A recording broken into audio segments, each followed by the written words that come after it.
Hello everyone, मैं कनिका मक्कड़ आप सभी का स्वागत करती हूँ हमारे चैनल टेट प्रेप पे। आज का जो टॉपिक हम लोग डिस्कस करने वाले हैं वो है हेरिडिटी एंड एनवायरनमेंट, यानी कि अनुवांशिकता और पर्यावरण। ये सीटेट के एग्ज़ाम के लिए बहुत ही ज़्यादा इंपॉर्टेंट टॉपिक है क्योंकि इससे क्वेश्चंस डेफिनेटली आते ही हैं। तो चलिए स्टार्ट करते हैं टॉपिक को। ग्रोथ एंड डेवलपमेंट का हम लोग पुरानी वीडियोस में भी बहुत बार डिस्कशन कर चुके हैं कि विकास और वृद्धि है क्या। अब ये विकास और वृद्धि पे जो सबसे ज़्यादा अफेक्ट डालता है वो सिर्फ दो ही चीज़ें हैं, वो है अनुवांशिकता और पर्यावरण, यानी कि हेरिडिटी और एनवायरनमेंट। इन दोनों से ही क्या है, हमारा ग्रोथ और डेवलपमेंट होती है, विकास और वृद्धि होती है। तो चलिए स्टार्ट करते हैं कि ये हेरिडिटी और ये एनवायरनमेंट दोनों चीज़ें हैं क्या। तो पहले हम लोग पढ़ेंगे कि अनुवांशिकता क्या होती है, हेरिडिटी क्या होती है। बेसिकली हेरिडिटी क्या है, वो ट्रेट्स हैं, वो फीचर्स हैं जो कि क्या है, पेरेंट्स से ट्रांसफ़र हो जाते हैं ऑफस्प्रिंग में, यानी कि बच्चे में, एक चाइल्ड के अंदर।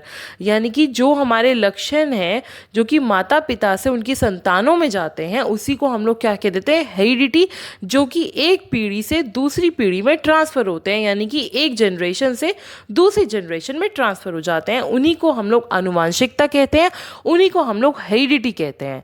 जैसे कि अगर मैं आपको एग्जांपल दूं तो आइज़, जो हमारी आइज़ का जो कलर है, हमारे हेयर का जो कलर है, हमारे ईयर्स की शेप, हमारी हाइट, ये बेसिकली क्या है, ये जीन से एक दूसरे में ट्रांसफ़र होती है। जैसे कि अगर मैं आपको एक एग्जांपल दूं, अगर कोई इंडियन है तो आपने देखा होगा कि उनके पेरेंट्स का जो हेयर कलर है वो यूजुअली ब्लैक होता है, तो जो चाइल्ड है उसका भी ब्लैक ही होगा। बट अगर हम लोग ब्रिटिशर्स को देखें तो उनके जो पेरेंट्स हैं उनका जो हेयर कलर है वो ब्राउन होता है, तो यूजुअली जो चाइल्ड है उनका भी जो हेयर कलर होता है वो क्या होता है, ब्राउन होता है। Same cases with the I colour.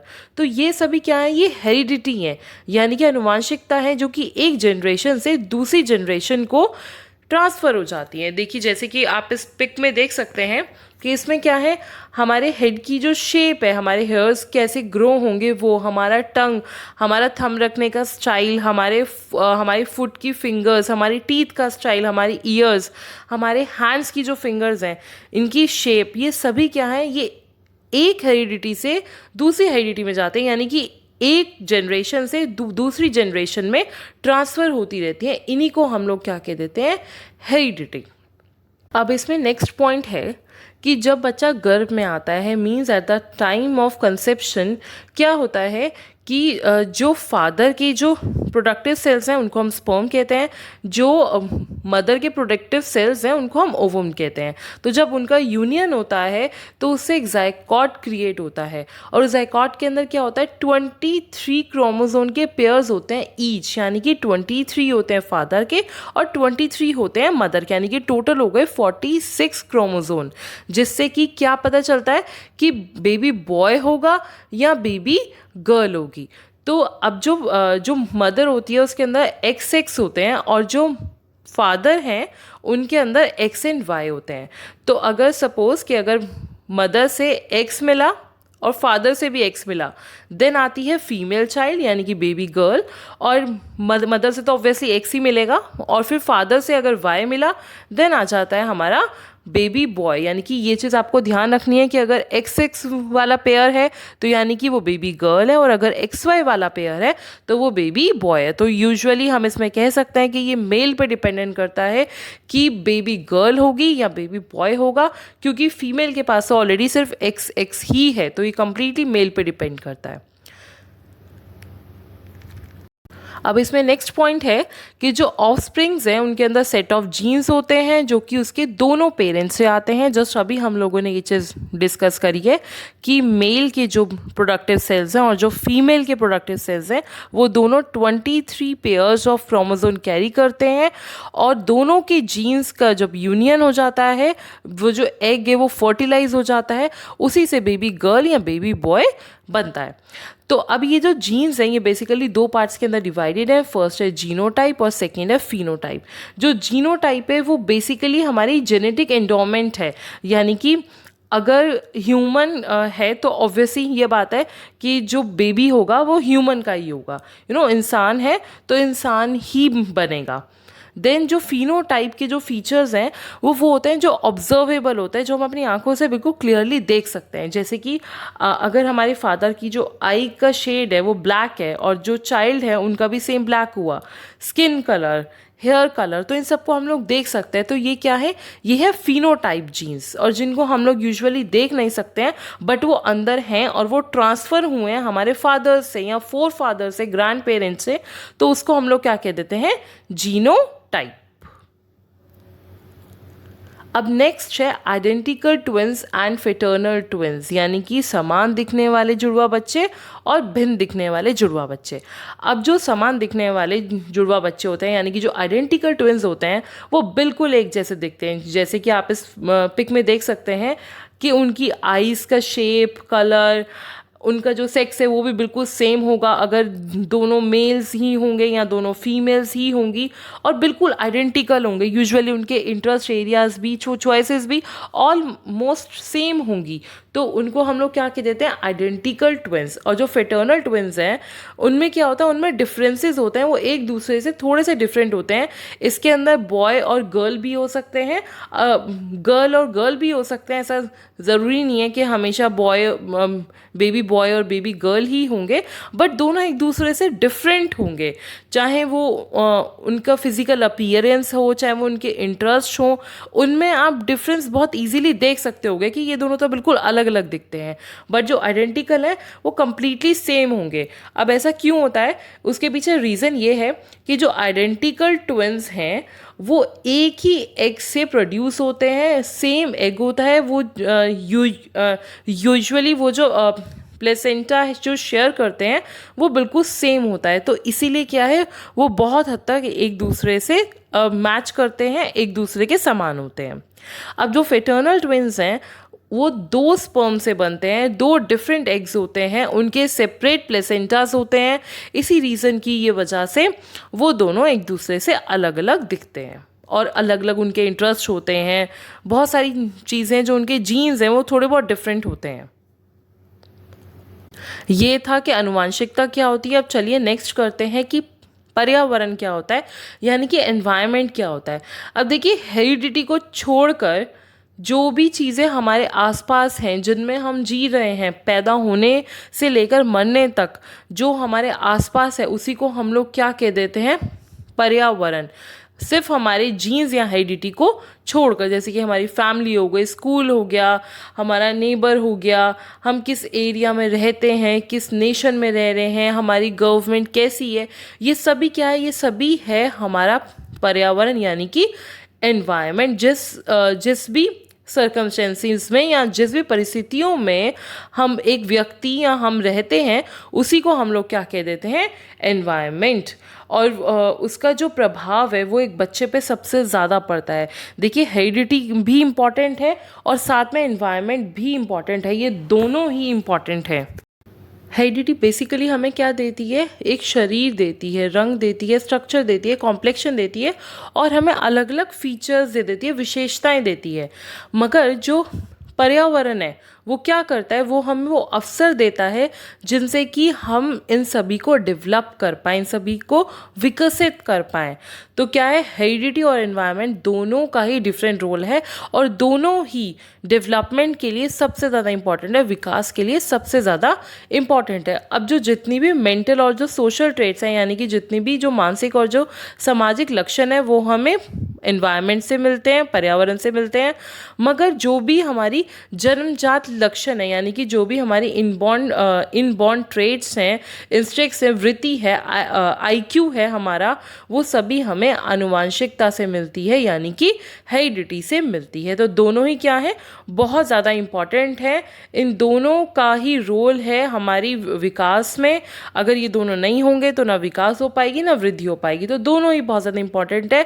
और जो सबसे ज़्यादा जो ध्यान देने वाली बात है वो ये है कि डेवलपमेंट क्या है, हेरिडिटी और एनवायरनमेंट का प्रोडक्ट है। अब देखिए, ना तो ये एडिशन है, ना सब्ट्रैक्शन है, ना ही डिवाइड है, ये क्या है, एक दूसरे का प्रोडक्ट है, यानी कि गुना है। विकास क्या है, पर्यावरण गुना आनुवांशिकता है। चलिए इसको एक एग्जाम्पल के साथ समझते हैं। जैसे कि ये यहाँ पर ये दो आइडेंटिकल ट्विंस हैं, ये दोनों सिस्टर्स हैं, ये दोनों ट्विन सिस्टर्स हैं जिनके जीन्स बिल्कुल सेम है और इनके जीन्स क्या हैं, इनका जो मेटाबॉलिज्म रेट है वो बहुत ज़्यादा हाई है, यानी कि ये जो भी खाती हैं वो इनको किसी नॉर्मल इंसान से ज़्यादा जल्दी वो जो फैट है वो इनको पच जाता है, जिससे कि क्या है इनके अंदर जल्दी मोटापा नहीं आता, ये अधिकतर स्लिम रहती हैं, पतली रहती हैं। ये तो थे इनके जीन्स। अब क्या हुआ, जो जे है वो हमेशा हेल्दी खाना खाते हैं, यानी कि उसका ऐसा एनवायरनमेंट है, उसका ऐसा वातावरण है कि वो एक हेल्दी लाइफस्टाइल जीती है। और जो के है वो हमेशा अनहेल्दी खाना खाती है, वो अनहाइजीन खाना खाती है, उसका जो लाइफस्टाइल है वो बहुत ही ज़्यादा अनहेल्दी है। तो अब रिजल्ट क्या आया, दोनों के जो जीन्स थे वो तो बिल्कुल सेम थे, मगर दोनों को क्या हुआ, वातावरण क्या मिला, अलग मिला। तो अब जब इनको अलग ये वातावरण मिला तो रिजल्ट क्या आया कि जो जे थी वो तो एकदम स्लिम रही, एकदम रही ये पतली, बट जो के थी उसको क्या हो गया, वो ओबेसिटी का शिकार हो गई, यानी कि वो बहुत जल्दी मोटी हो गई। तो अब क्या रहा, इनके जीन्स बेशक सेम थे बट इनका वातावरण अगर अलग हो गया तो उससे क्या हुआ, विकास पे बहुत ज़्यादा असर पड़ गया। तो यानी कि जीन्स हैं, इम्पॉर्टेंट हैं, बट जो वातावरण है वो भी चीज़ों को चेंज कर देता है, मोल्ड कर देता है। तो क्या है, वातावरण और जो हमारी आनुवांशिकता है वो दोनों ही बहुत ज़्यादा इम्पॉर्टेंट है विकास के लिए। जो आनुवांशिकता है वो क्या कर देती है, वो एक बेस क्रिएट ये कर देती है, वो एक स्ट्रक्चर दे देती है कि कैसे और कहाँ तक एक व्यक्ति जा सकता है। और जो हमारा पर्यावरण है वो क्या करता है, वो हमारे पास वो अवसर प्रोवाइड करता है, वो अपॉर्चुनिटीज़ देता है कि हम उन फीचर्स को और अच्छे से विकसित कर पाएँ, हम उनको और अच्छे से डेवलप कर पाएँ। चलिए अब नेक्स्ट टॉपिक करते हैं जो कि है नेचर वर्सेस नर्चर, यानी कि प्रकृति वर्सेस पोषण। अब जो नेचर है वो क्या है, नेचर बेसिकली क्या है, जो हमें हमारे जीन से मिलती है, जो कि हमें हमारी हेरिडिटी से मिलती है। जैसे कि अगर मैं आपको एग्जांपल दूं, आई कलर का, हेयर कलर का, हाइट का, ये सभी क्या है, ये सभी हमारे फिजिकल अपीयरेंस है जो कि हमें हमारे जीन्स या हमारी हेरिडिटी से हमें मिले हैं। तो यही क्या कहलाती है, नेचर। अब ये जो नेचर है यानी कि ये जो प्रकृति है ये बेसिकली इनबॉर्न ट्रेट्स हैं, यानी कि बच्चा जो अपने साथ जन्म से लेकर आता है। अब जैसे कि मैं एग्जांपल लूँ, बच्चे का आई का जो है कलर वो चेंज नहीं हो सकता। तो ये क्या है, ऑल्दो आप चाहे डिफरेंट जो लेंसेज हैं वो लगा लें, बट जो नेचर से जो आया है वही कलर सेम रहेगा। तो जो नेचर है वो क्या है, वो फिक्स्ड है, वो स्टैटिक है, वो चेंज नहीं हो सकती है, क्योंकि ये क्या है, ये हमें हमारे जन्म से मिली है, ये हमें हमारी इनबॉर्न ट्रेट्स हैं और ये हमारे जीन से हमें मिली है, हेरिडिटी से हमें मिली है। तो इसे हम लोग क्या बोल देते हैं, नेचर। अब नेक्स्ट आता है नर्चर यानी कि पोषण। अब ये जो नर्चर है ये क्या है, ये बेसिकली हमारा पर्यावरण से रिलेटेड है, ये हमारे एनवायरनमेंट से रिलेटेड है। ये इसके अकॉर्डिंग क्या है कि किसी भी बच्चे का जो विकास है वो उसका जो उसको किस टाइप से पर्यावरण दिया हुआ है ये उस पर डिपेंडेंट करता है, यानी कि एनवायरनमेंट का कंप्लीट इन्फ्लुएंस है एक बच्चे की डेवलपमेंट के लिए। जैसे कि अगर हम एग्जांपल लें तो किसी बच्चे को सपोज़ किसी टाइप का डांस बहुत अच्छा लगता है, उसको पर्टिकुलर टाइप का म्यूज़िक सुनना बहुत अच्छा लगता है, तो हो सकता है कि उसकी जो फ्रेंड्स हैं उन्होंने उसको वो सब चीज़ें दिखाई हो, सुनाई हो, तो इसीलिए उसकी लाइकिंग हो गई। ऑल्दो उसकी फैमिली में कहीं दूर दूर तक उस चीज़ का किसी को भी कोई इंटरेस्ट नहीं है। तो क्या हुआ, उसको जैसा एनवायरनमेंट दिया गया, उसकी जो लाइकिंग है, उसकी जो पसंद है वो उस टाइप से बननी शुरू हो गई। तो ये है हमारा नेचर वर्सेस नर्चर। एक पॉइंट और है कि जो नर्चर है, जो पोषण है, वो चेंजेबल है, उसे हम लोग बदल सकते हैं, यानी कि बच्चे का जो पर्यावरण है वो चेंज हो सकता है, बट नेचर चेंज नहीं हो सकती है, वो फिक्स्ड है, वो स्टैटिक है। तो अब ये जो डिबेट है नेचर वर्सेस नेचर, ये बहुत टाइम से चलती हुई आ रही है। हर एक ने अपने डिफरेंट व्यूज़ दिए हैं। किसी ने कहा है कि जो नेचर है वो ज़्यादा इंपॉर्टेंट है, किसी ने कहा है जो नर्चर है वो ज़्यादा इंपॉर्टेंट है। बट एट लास्ट क्या है, कोई भी एक ह्यूमन के लिए क्या है, एनवायरनमेंट और जीन्स दोनों ही इन्फ्लुएंस करते हैं, जिसकी मीन्स दोनों का ही प्रभाव की वजह से ही एक व्यक्ति बनता है। उसकी जो इंडिविजुअल जो ट्रेट्स हैं वो दोनों से ही ये बनते हैं, जीन से भी और एनवायरनमेंट से भी, यानी कि आनुवांशिकता से भी और पर्यावरण से भी। तो हेरिडिटी और एनवायरनमेंट क्या है, दोनों का ही इम्पॉर्टेंट रोल है किसी भी बच्चे के विकास के लिए, किसी भी बच्चे के डेवलपमेंट के लिए।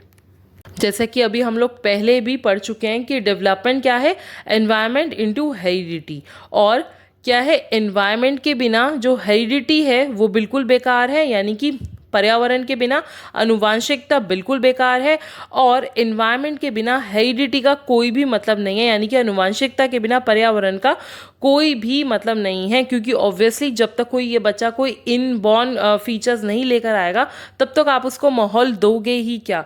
तो जो हेरिडिटी है वो क्या है, वो एक टाइप का बेस है, एक ढांचा उसने वो कर दिया क्रिएट, एक स्ट्रक्चर उसने वो कर दिया क्रिएट, जिसको एनवायरनमेंट क्या करता है, उसको मोल्ड करता है, उसको डेवलप करता है। तो इसीलिए इसमें एक पॉइंट और है, वो क्या है कि एक जो बच्चा है वो कहाँ तक डेवलप हो सकता है, मीन्स वो कैसे डेवलप हो सकता है, वो डिपेंड करता है एनवायरनमेंट के ऊपर, और वो कितना डेवलप हो सकता है वो डिपेंड करता है हमारी हेरिडिटी के ऊपर। यानी कि व्यक्ति का जो विकास है वो कैसे होगा वो निर्भर करता है पर्यावरण पे, और एक व्यक्ति कितना विकसित हो सकता है वो डिपेंड करता है उसकी आनुवांशिकता के ऊपर। तो आई होप कि आज का ये जो टॉपिक है ये आप सभी को अच्छे से क्लियर हो गया होगा। तो चलिए अब इसी के ऊपर बेस्ड कुछ MCQs कर लेते हैं। Question number first, which trait of human being is determined by the heredity, मनुष्य का कौन सा गुण आनुवांशिकता से निर्धारित होता है। अब देखिए हम बात करें यहाँ पे जीन्स की यानी कि हेरिडिटी की, तो हमारा मॉरल डेवलपमेंट, नैतिकता, स्वभाव, इंटेलिजेंस या सोशल, इसके अंदर राइट आंसर क्या होगा, डैट इज़ इंटेलिजेंस। क्योंकि यूजुअली आपने देखा होगा कि अगर दोनों पेरेंट्स का जो IQ लेवल है वो बहुत अच्छा है, दोनों बहुत ज़्यादा अच्छे हैं, तो बहुत ज़्यादा चांसेस होते हैं कि जो बेबी है उनका वो भी इंटेलिजेंट ही हो।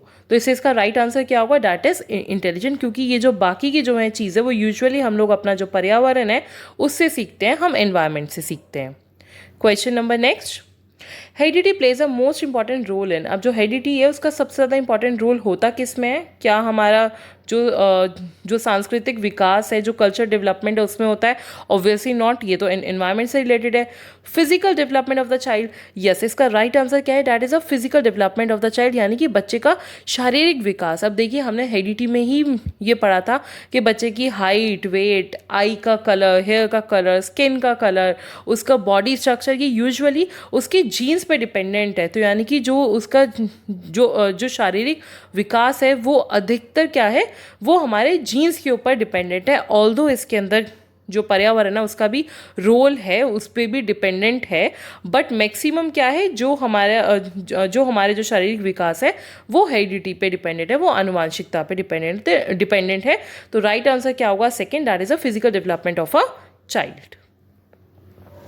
Question next, which of the following best describes the effect of heredity upon the development, निम्नलिखित में से कौन विकास पर आनुवांशिकता के प्रभाव का सबसे अच्छा वर्णन है। अब देखिए जब हमने हेरिडिटी के ये बारे में पढ़ा था तभी हमने क्या कहा था कि हेरिडिटी क्या डिसाइड करती है कि हम लोग कहाँ तक जा सकते हैं। तो फर्स्ट क्या है, heredity determines how far we will go.